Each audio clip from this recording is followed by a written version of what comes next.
All right, 9 p.m. We got to get the heck out of here. Really busy and productive day today. Obviously, with the X5 project is in full swing. Engine is out, subframe is out, cylinder head is off, and down here, haven't really gotten much diagnosis work yet to figure out why A, it makes no power, B, it shakes like a minecart at idle. Motor mounts aren't great. They're pretty tired, pretty worn, but we had this exact same issue on another M54 powered E53 X5, another 01 actually, with high miles, and that engine had been replaced. We did motor mounts, we did trans mounts, we did suspension, we did alignment, we did belts and pulleys. We fought with that thing for weeks and could never figure out why it was shaking. To me, it's got to be, as I've said a million times now, burnt valve, terrible piston rings and no compression, and just the variation in compression is causing it to run roughly. Top of the pistons look kind of crusty as expected. There's coolant that's gotten into them just from head disassembly, and these coolant jackets spilled. So this is as bad as it will ever look, hopefully. The cylinder walls look fine from what I can see, though I haven't gotten in there with a bright light, and we haven't rotated the engine to get a look at cylinder 6 or cylinder 1, but it is a heck of a project. There's the transmission and the head gasket, valve covers over there. That's already been replaced fairly recently. Catalytic converters. Just got pretty much a hole here.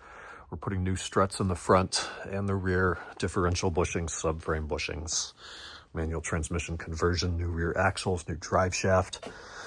Oh, it's going to be a while, and it's not all going to happen this week for sure. We've got other customers that are going to take priority naturally, but the goal for early this week at least is we just got the bolts last thing today. We had to run to Home Depot and get some more bolts that fit. Their M12 by 1.75s, real weird thread there. But tomorrow we'll pull the front timing cover and chain guides, harmonic balancer, oil pan, oil pump, anything else that's in there. The goal is going to be to deliver the block, crank, piston, so rotating assembly, and the cylinder head assembled to the machine shop. Let them do valve guides, valve seals, clean the hell out of everything, check for straightness, and then reassemble the rotating assembly in addition to the head onto the block. Then we'll get this back as a short block and pretty much dress everything, time it, build it out the rest of the way, clean up the subframe, install it on the subframe, lower the car down, bolt everything back in. We've got new power steering hoses. We're going to do the starter. I ordered that today. Got a really good price on it, actually.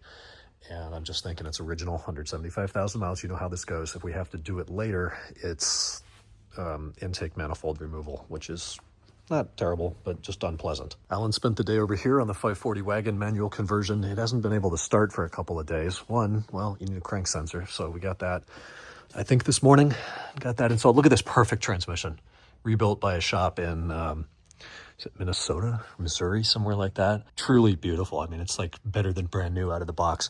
So crank sensors in and wired and routed. Coding turned out to be okay. I got that CCS coding right on my first try, which I'm kind of happy about.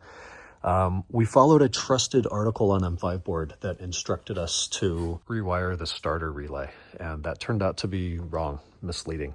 So we put the starter relay back to normal and made a pin adjustment between the EWS and the ignition switch, and then we were able to start the car. So we have a functioning clutch switch, we have a functioning reverse switch, the tailgate electronics still work, which is a huge problem when you recode the ZCS to a sedan, but somehow I managed to do it without screwing that up.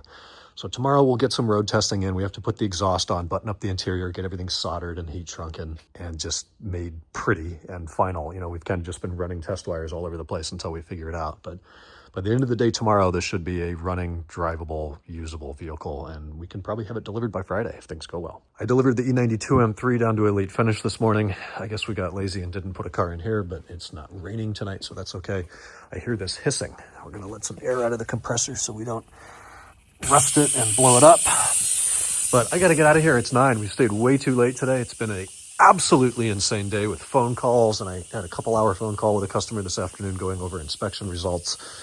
Very much looking forward to jumping in the 540, cruising home, getting some dinner, laying down, and talking to you guys on hump day. Good night.